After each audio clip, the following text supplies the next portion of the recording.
Farkhunda Naderi, thank you so much for joining us on Strategic News International. Now, you have so much experience both in politics, in the President's office, with international, both countries and organizations. What's your reading of the situation currently with what's called the peace talks with no Afghans present? I think peace process right now to Afghan people, the word is, of course, a very favorite word that every single of us use it. But the way it's been conducted, of course, very fearful. Because Afghan people wants to be a part of peace process and own it. And by doing that, they know that they can determine their future and they can have security in terms of their interests. But unfortunately, so far, peace process has been taking place in closed doors, something that adds to Afghan people's concern rather than solving the issue further. I hope if we all really have this political intention from national to regional and international level, it's important that we can show that political intention by taking the process of peace within Afghan community serious. Because at the end of the day, when we talk about Afghan peace process, we do understand that we have neighbor as well as region and international interest with that. But let's not forget that the conflict happens on the territory of Afghanistan.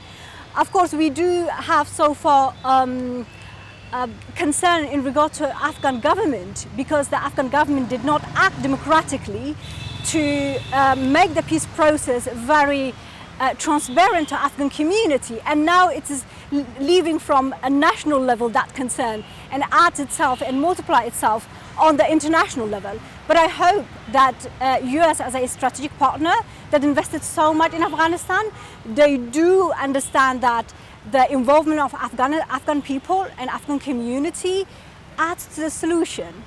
But if they are absent, it can create further conflict into the current conflict that we already have.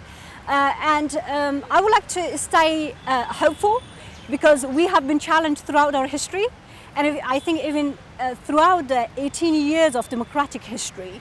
So for 18 years, Afghan people has been very resilient towards the challenging environment that it had. It always tried to produce hope, to keep people in the peaceful dialogue as well as the democratic action, rather than allowing them to be captured by those troublemakers who wants to bring conflict further and further in our territory. So for that reason, I want to stay optimistic, even though it's very difficult. So my optimism would not come out of reality to be in Afghan context, but because we think that we need to inject more optimism for Afghan people to get involved actively in peace process, we need to give them a chance to define peace. For that reason, I hope that our partners, especially US, would realize that, and allowing Afghan to open the door of dialogue and to be involved in the process actively,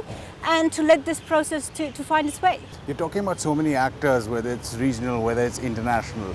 What about the Afghans themselves? Now, when you look at the political sphere, there does not seem to be unity. Now, that's not a bad thing in democracy, but when you have to present a consensus, how is that going to be evolved by the Afghan people itself to be projected in any negotiation?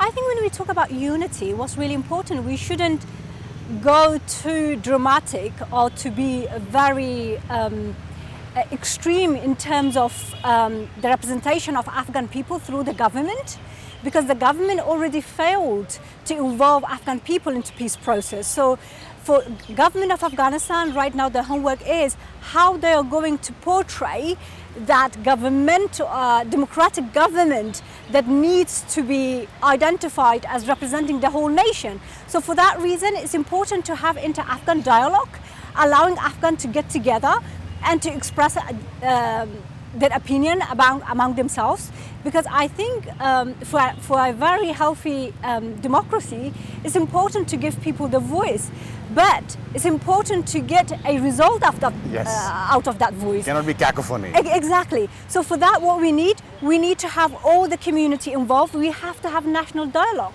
among our own country and among our own community.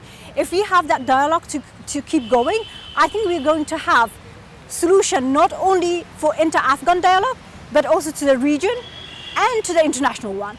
Because unless we don't bring Afghans together to have that national dialogue, no one is going to prescribe that.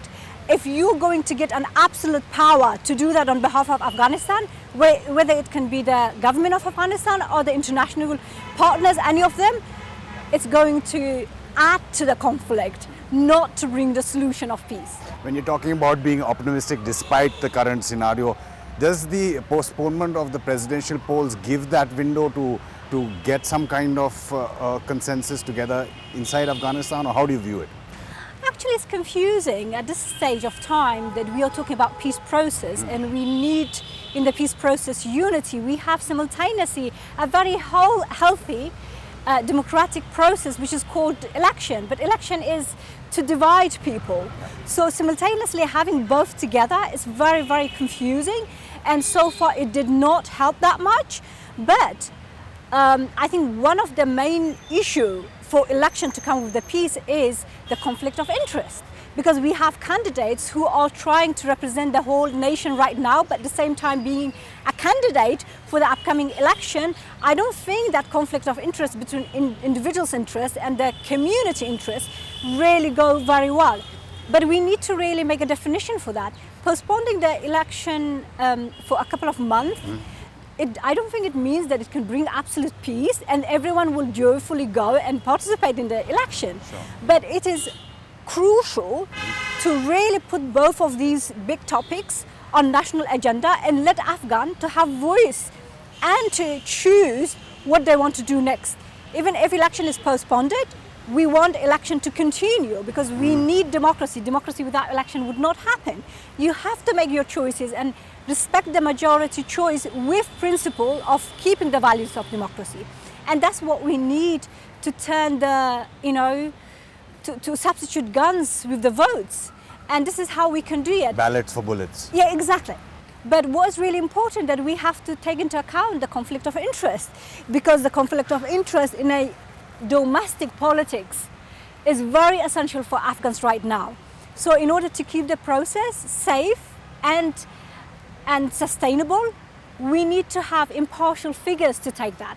Right now, unfortunately, we don't have any figures like that in Afghanistan, but it doesn't mean we cannot have a solution. But we cannot have solution unless we cannot have national dialogue. But one of the main issues and of concern, if the Taliban is going to be involved in however they are going to be involved, if at all, is human rights and women's rights and what Afghanistan has achieved so far. When you look at women in power, off late, we've seen a lot of appointments in key positions. We've seen the ambassador to the US is now a woman for the first time. Their permanent representative, Adela Raz, now they're all individually, forget their gender, are very capable people. But do you see that as tokenism, or do you see that as a movement towards more inclusion of women? I think that's very good for government to take steps to bring women in various fields. We truly embrace that. But at the same time, we should not forget the fact that there have been women who are fighting for 18 years, for 20 years, for 30 years, and they created a narrative to ask for women's human rights. I think it's very important for Afghanistan and Afghanistan women's rights to be recognized politically rather than men giving a gift to do a favor for women. We want the government to realize the tough voices of politics and to accept pluralism. Yeah. Because I don't think in democracy there is an absolute power to be helpful. I think in our region, especially in our neighborhood, we have the kind of democracy that only exists on the surface, on the show, to make it participatory by bringing women around to attract the international community and the donors. But on the real ground, when the real politics comes, they are forced to keep their voice away.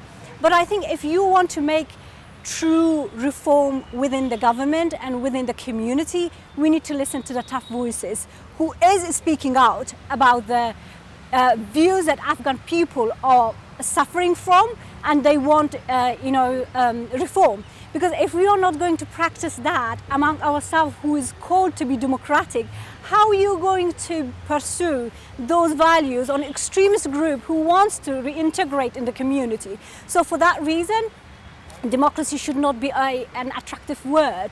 Democracy should be practice, and hard practice of coexistence, tolerance, and accepting different voices that is not similar to your views. Yeah. And I think this is how we are practicing democracy, and I want to see such a kind of practice in Afghanistan, especially to women, especially to the minority groups, especially to youth, especially to different religious sects, as well as different religions in Afghanistan. I don't think that we could be proud of if a different religious group in Afghanistan would take refugees in going far away to Canada, and we would be, you know, brag about it to say we have democracy within the country. I think when we have such a bad experience within the country, we should not avoid to escape from that, rather than we put it in front of us to know how we can bring tolerance within ourselves, to listen to each other, that we are not going to have more refugees, that we had it from different groups leaving Afghanistan, going to different countries, including in India, that recently we had more refugees than we had it before. So these are the realities.